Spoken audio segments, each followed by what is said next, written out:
秦开义，你挖完鼻屎的时候别往我身上抹，知道吗？哎，副堂在那儿呢。走吧。一会儿别乱说话，知道吗？嗯。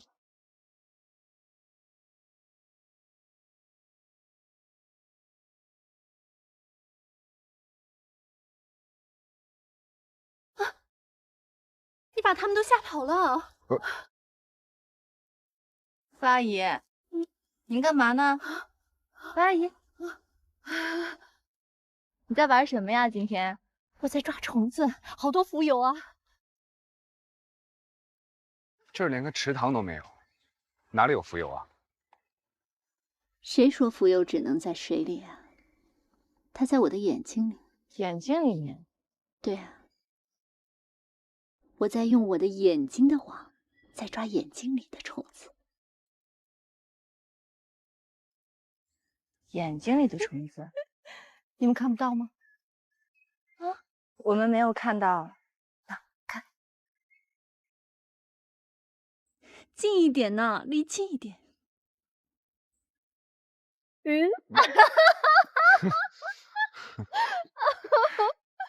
傅阿姨，您又开始取笑我了，调皮了是不是？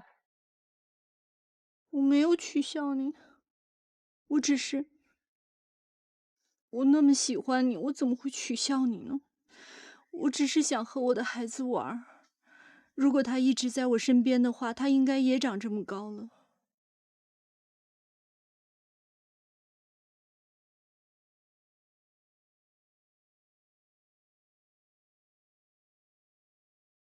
你是我的孩子吗？不是我的孩子，他只有7岁啊。对，我离开他的时候，他只有7岁。所以，我眼睛里只装了他7岁的样子。傅阿姨，您自己有个孩子吗？儿子。你不知道儿子有多调皮，但是很好玩。副堂家属在吗？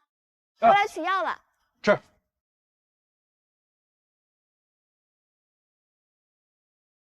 傅阿姨，接着说啊，我听着呢。然后呢？你知道，儿子有的时候很乖，有的时候却很调皮，总喜欢到邻居家去玩。但是邻居家细菌很多的，跟他说了很多次，他都不听。他会把细菌带回家里来的。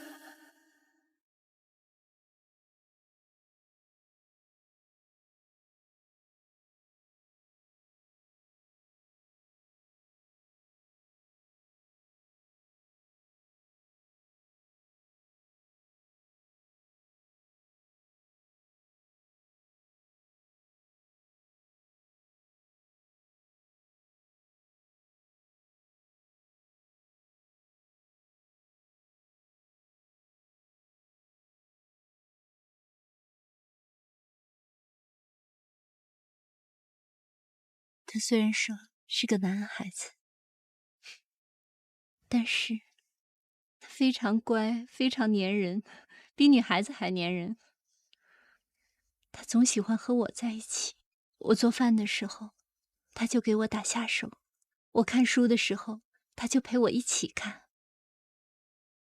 最喜欢玩我给他叠的纸飞机。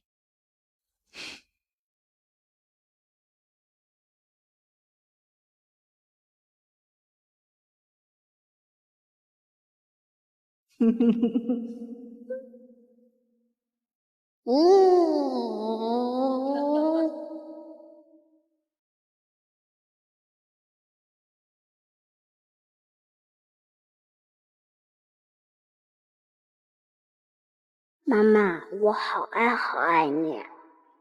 妈妈也好爱好爱你。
怎么了？发生什么事儿了？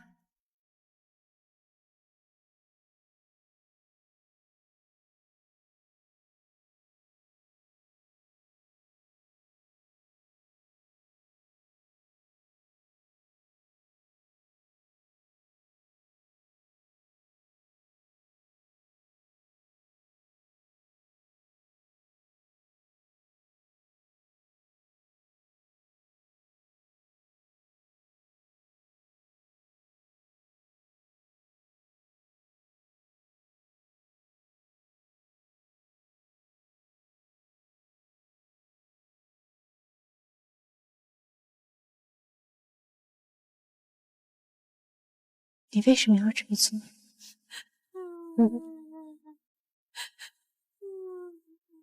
你是不喜欢玩纸飞机吗？啊？不喜欢和我在一起玩吗？妈妈，我错我了。说过多少次了，不要动这个拔咽壳，你为什么就不听话呢？我是不是跟你说过不让你动它？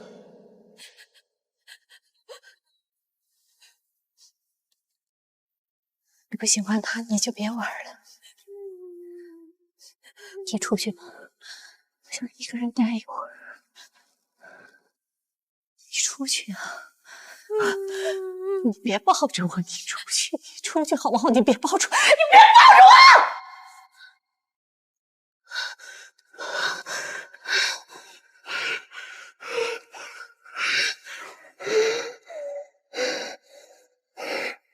你出去！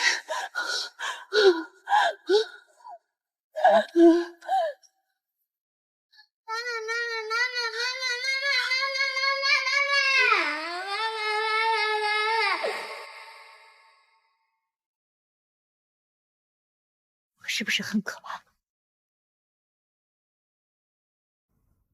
您不可怕，您只是因为很爱他。但是您生病了，而且你控制不住自己的情绪而已。从那以后，我就再也没见过他，永远的。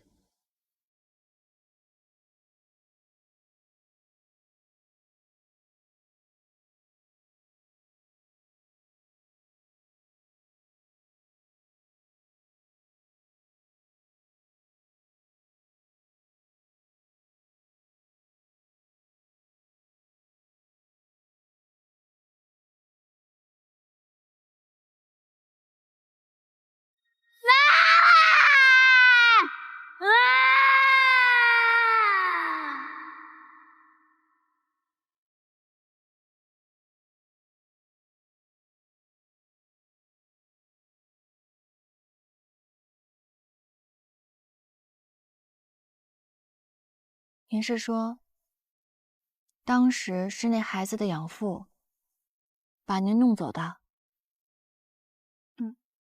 是的，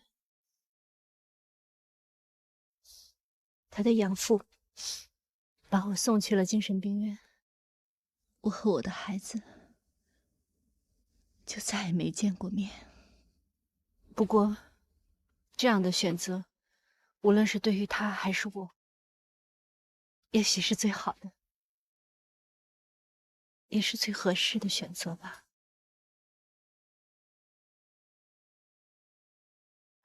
刚才听到您说完这些经历，让我突然想到一个人，他的经历跟您说的故事很相似。才离开了一会儿你就想他了？赴汤家属来取药。你得先签个字才能领药，我们这儿管的比较严。严点好。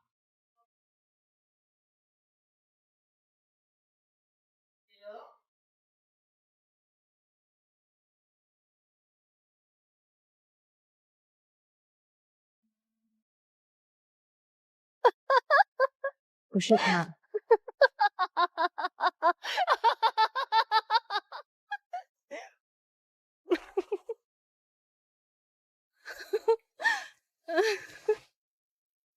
傅阿姨，您最近有坚持吃药吗？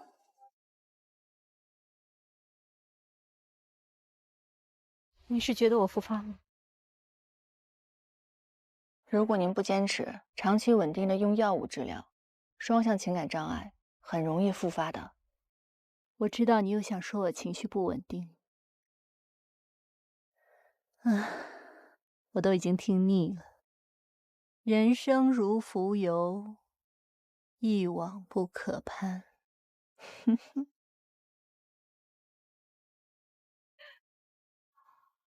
发爷，您去哪儿啊？你不是说浮游在水里吗？前面有一片湖。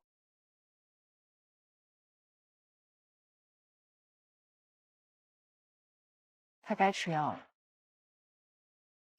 小金，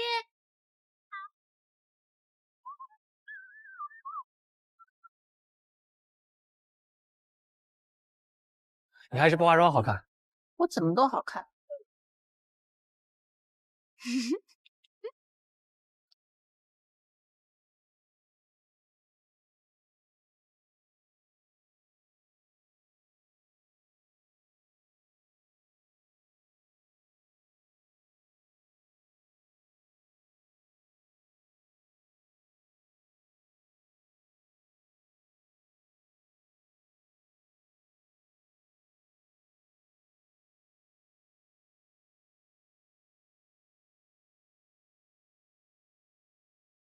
你约我出来，有没有什么话想跟我说呀？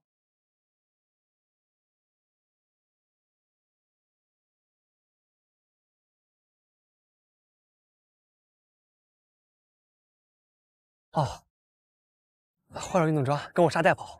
什么？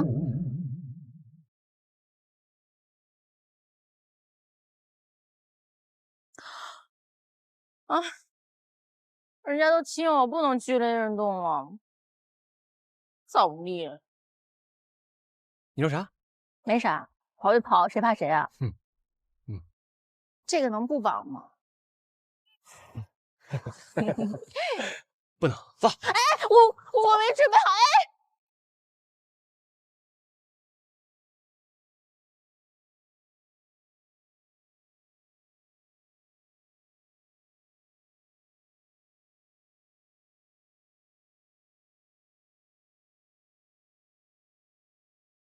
调整呼吸啊！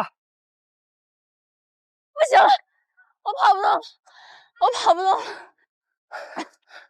哎，我说那么多项目，你为什么非要带我沙袋跑啊？这是我业余爱好啊。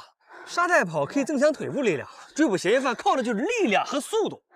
我又不用追捕嫌疑犯。那我不是怕嫌疑犯追你吗？我都累成这样了，你怎么跟没事人似的？你看看你这都……啊！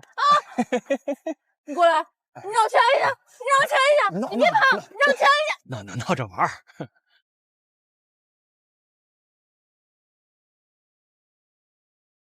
生气了？不至于吧？啊？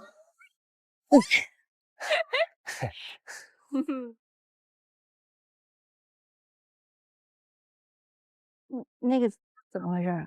啊，这个就是执行任务的时候不小心受伤了。不过你放心啊，有趣的灵魂保存完整。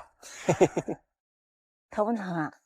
不疼，就是落下疤不长头发了，怪难看的。不难看，谁说难看？你这个叫光荣的伤疤，别人想踢还踢不了呢，多酷啊！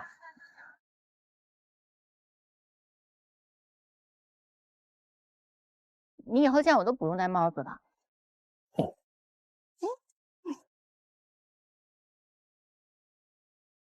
那我们接着跑。不，我没准备好呢。哎，我行，休息一下，休息一下。哎，我不能跑，我不行啊，我累死了。丽丽啊，你自己跑吧。你怎么放弃了？啊？你不应该是这么容易放弃的人啊！我是，你不要怀疑，我是沙袋跑，我举双手双脚放弃。那好吧，那我们换下一个项目啊？还有项目啊？什么项目？防身术。防身术？我学这个干嘛呀？你不是在我身边吗？我是人民警察，保护人民是我的首要责任。我也是人民呀，你也可以保护我呀。万一我不在你身边，被坏人欺负你怎么办？是不是？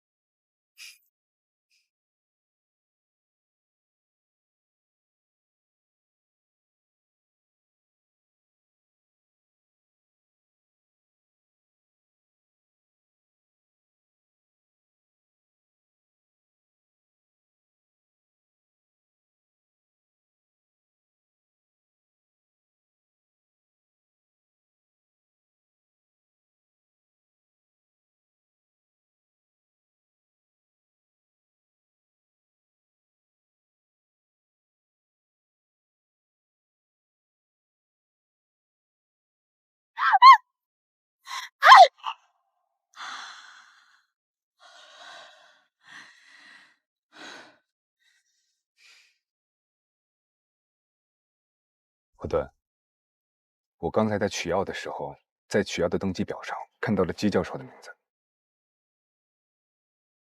他这么多年一直在观察傅唐的病情，所以我们之前推断的没有错。傅唐就是姬教授一直在暗中保护和研究的那个病人 F， 还有那封信，应该也是写给傅唐。卑劣无耻的内心，从哪来的？我就在想啊，这一个男人对一个女人这么多年的执着，再加上那封信的内容，看来姬教授是真的爱上了傅唐。你记不记得傅唐跟我们说他有过一个儿子？记得。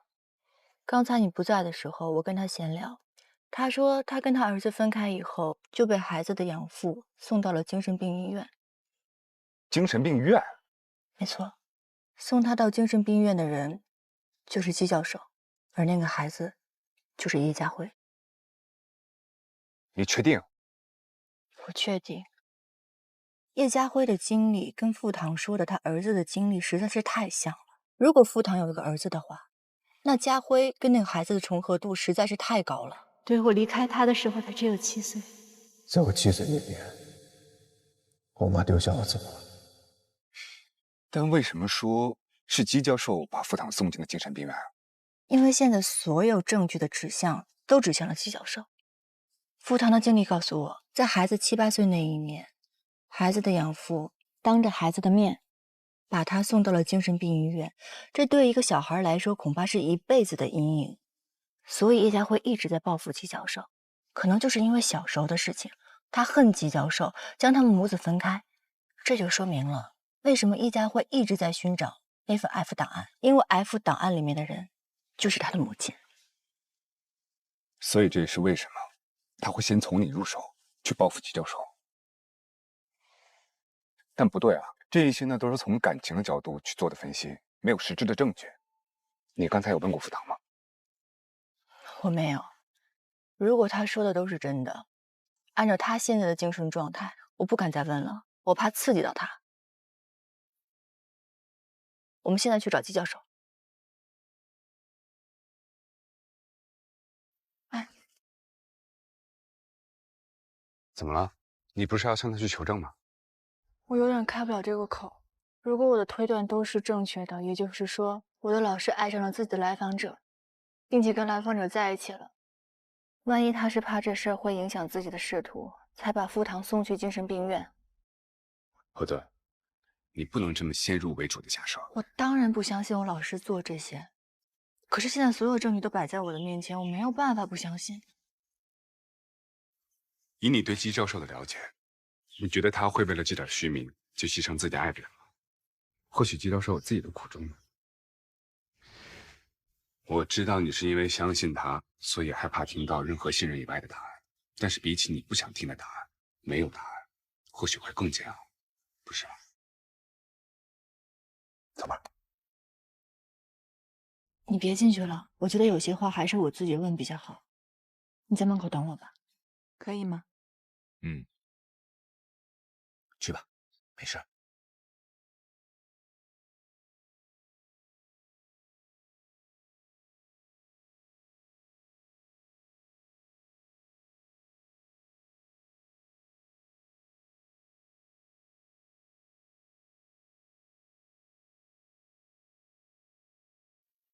教授，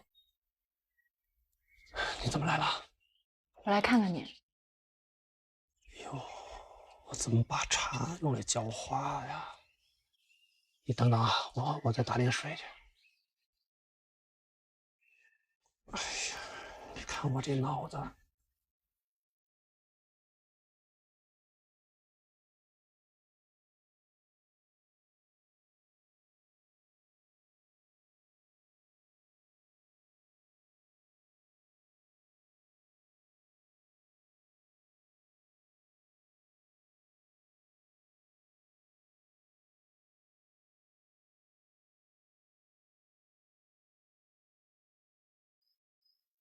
怎么样？他怎么说？我没问。为什么？要不然我帮你去问。别！我其实不是不敢问，是我刚才有一瞬间，我看到他的背影，我突然意识到他老了。以前他在我心里是父亲般的存在，他是我的榜样。我觉得他无所不能，甚至他在学业上的建树可能是我一辈子也达不到的高度。曾经我以为他会永远像我坐在教室座位的时候站得那么直，以为他会永远睿智，永远贪玩。你这样的菜你得干嘛？把我小白菜们的营养全挡住了。你们如果藏着1、2件小事儿，我兴许看不出来；但如果藏了大事儿啊，光看你们眼睛就能看出来。就是要睁大眼睛。睁大眼睛。可是人不是这样的，人是会变老的。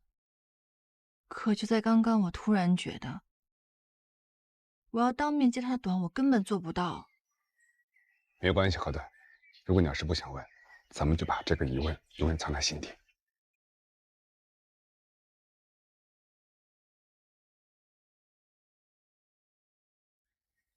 教授，何段，你想知道的都在这里面。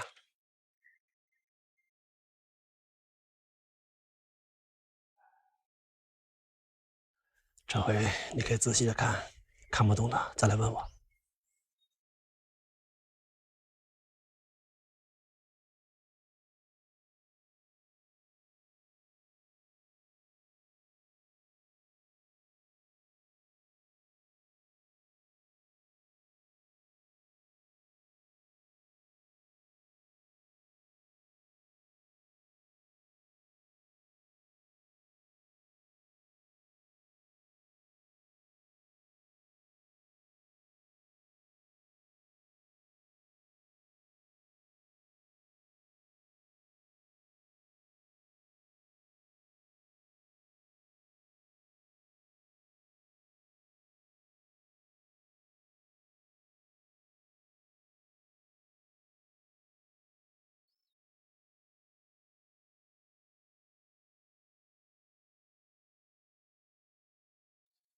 那一年，我刚进入心理学会，对研究抱以极大的热情。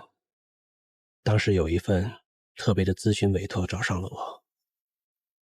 患者患有长期的双向情感障碍，并因此引发了非常严重的洁癖。他抗拒与人接触，时而出现冲动和攻击行为，时而一语不发。久而久之，他习惯性地把自己关在房间里，很少与外人接触了。委托人没告诉我的是，患者是名美丽的女子。那天下午阳光很好，照着她踩的梯子回望我的身影。我并不知道，这样的画面在往后的几十年中，将会反复不停地出现在我的梦里。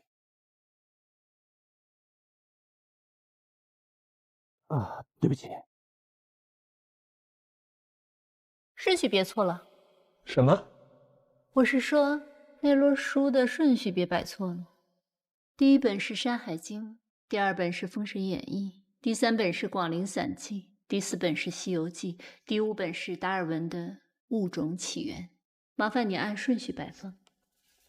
这达尔文的《物种起源》为什么放在这书里啊？因为物种起源也不是什么正经的科学。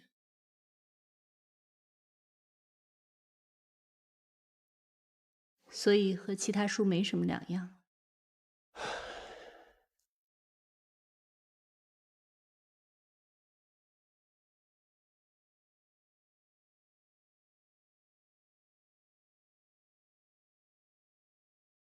你好，我是季明聪。没有人告诉过你吗？我从来不和人握手，即便你带着他。我知道，但也可以试试。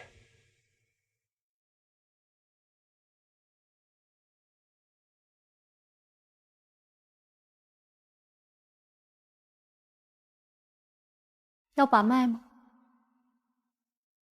不用，你每天把自己关在房子里，这是为什么呀？斯是陋室，惟吾德馨。我这是一个王国，这里什么都有，有花草书，还有音乐。我就是这里的国王。啊，还有一个士兵。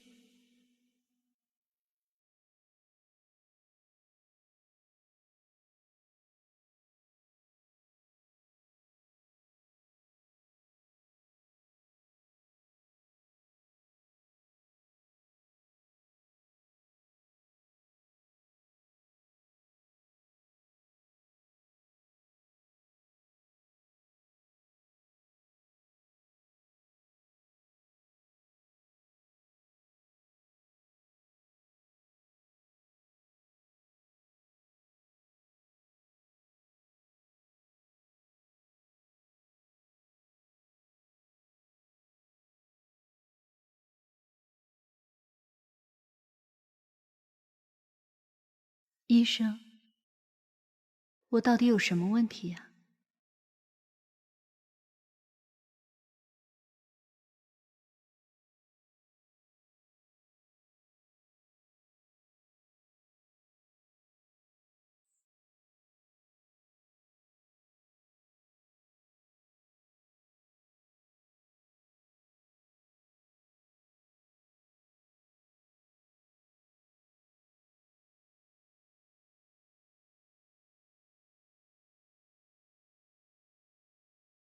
怎么会尝试这么多精神药物？这不像老师的风格。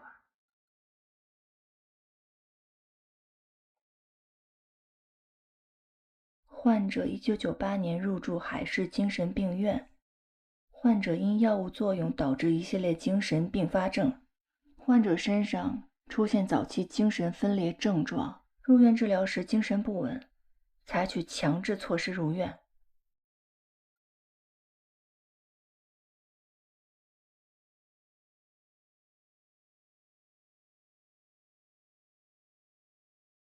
快递放着吧。放着。你杵着干嘛？晒月亮啊！进来呀！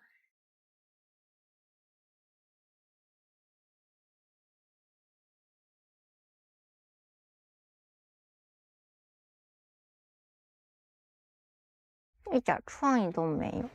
你这扮相挺有创意的。哎，有创意，有创意。看，玉泥坊的面膜。你怎么知道我喜欢啊？贺老师跟我说的，还能美白呢。还能让我开心？你嫌我黑啊？我没有。那个还疼吗？你说呢？你看，哎呦，对不起啊，我不应该叫你背摔的。但你知道我本意是好的，你看你天真无邪的，长得又漂亮，教你防身术是为了保护你，但没想到你天赋异禀，学得太快了，我就一不小心把你当自己兄弟了。我谢谢你啊，把我当自己兄弟了，不知道以为你把我当嫌疑人了呢。你见过有这样对待嫌疑人的吗？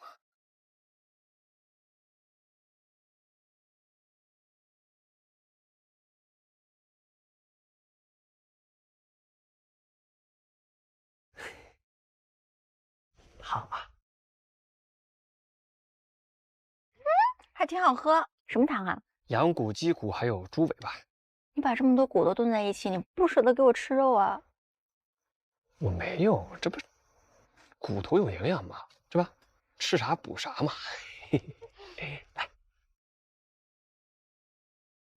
我怎么觉得你是骂我呢？慢点，慢点。这汤是我妈熬的。你妈熬的？嗯，那个，你有时间吗？我妈知道我有喜欢的人了，想见一见你。我这样怎么见他们呀？没关系的，我爸妈特别好相处，不会对你挑剔的。而且我爸妈已经夸你很多次了。嘿嘿。那行吧。这么快就见家长了？嘿嘿。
佳辉，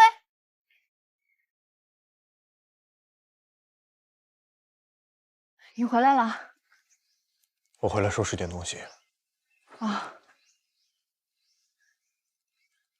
其实我一直想跟你说一声对不起。你不用跟我说对不起，该说对不起的人应该是我。之所以想跟你说对不起，是因为我觉得身为朋友，我之前不够关心你。我明明有察觉你的处境，却没能为你做更多。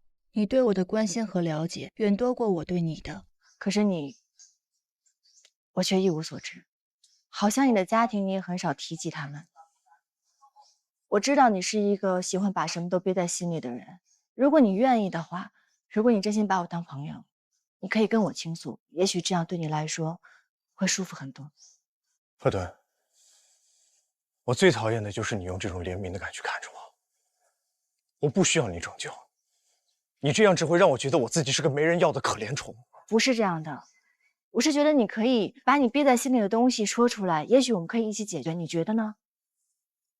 你现在不把我当罪犯，把我当成你的来访者了，还是说你把我当成了一个精神病？你误会了，佳辉。我觉得我之前对你的想法和判断出现的一些偏差。什么误会？没有误会，我就是这样一个人。每个人都有自己的价值观，你不要用你的道德标准去评判别人。我跟你不一样，我们做事的方式也不一样。你是不是真觉得自己很了不起，全世界都需要你的拯救？每个人心里都有问题，你真把自己当英雄了？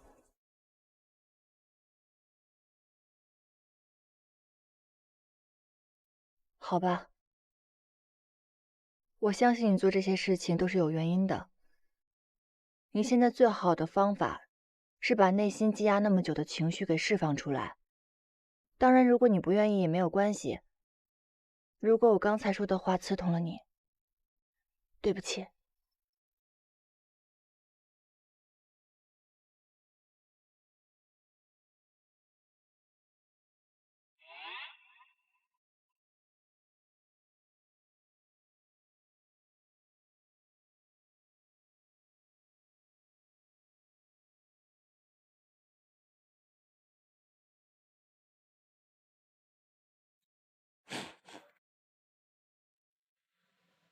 进。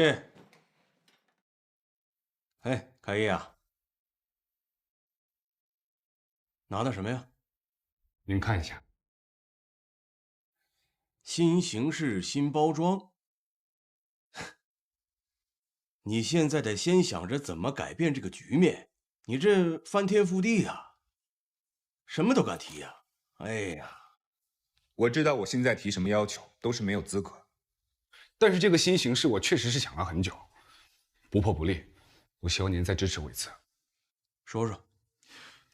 我想做一个90年代的经典故事的投稿板块，根据听众的投稿呢，去做一个实地的调查，然后再找一些比较符合年代感的实地线索，从挖掘跟探索的角度，抽丝剥茧的给观众一个还原，给到观众一个身临其境的参与感。你是说前几年那个叙事性的故事那个节目模式呗？那早就饱受诟病了。听众刚听了几天，越听越没意思。从我的经验来判断呢，这些节目被诟病的原因是因为他们的故事是胡编乱造的。我认为只有真实的故事才可以打动人心，但是现在真实的素材往往是不够的。为什么呢？因为没有人愿意露脸去暴露自己的隐私，所以这也是咱们节目的一个优势。还有一点，简重点说，我们只做一个主题：时间遗忘的爱人。谢谢。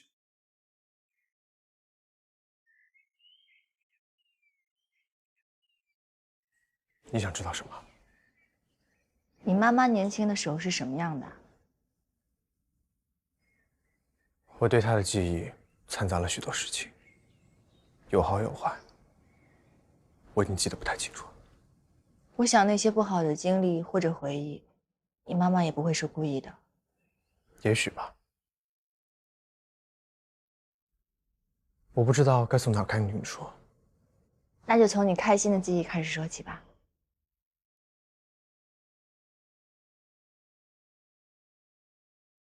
她在我的记忆里总是很美。是她叫我拉小提琴，给我读睡前故事。就算我调皮，满屋子跑着飞纸飞机，她也总是笑着。她很聪明，这世界上好像没有能难倒她的问题。别人都觉得她很脆弱，但她在我面前却表现得很坚强。虽然用她自己的方式。你吃不吃？还不吃到一边去！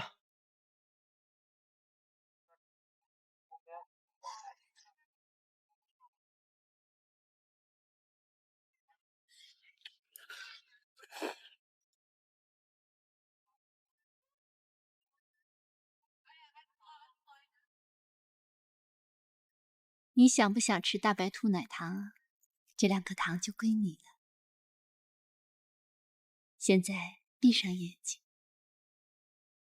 从1数到10。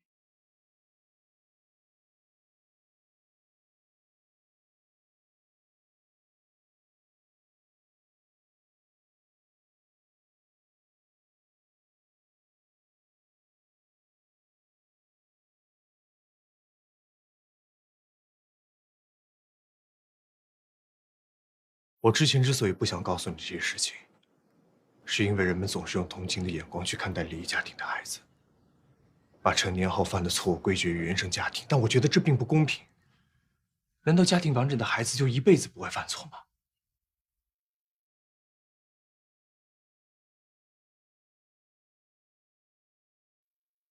我不需要你们的同情。既然我犯了错，我就有能力承担后果。我也不需要你的原谅。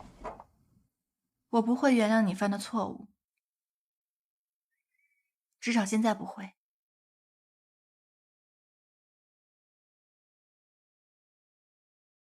可是我跟你成为朋友是我自己的选择，这是2码事儿。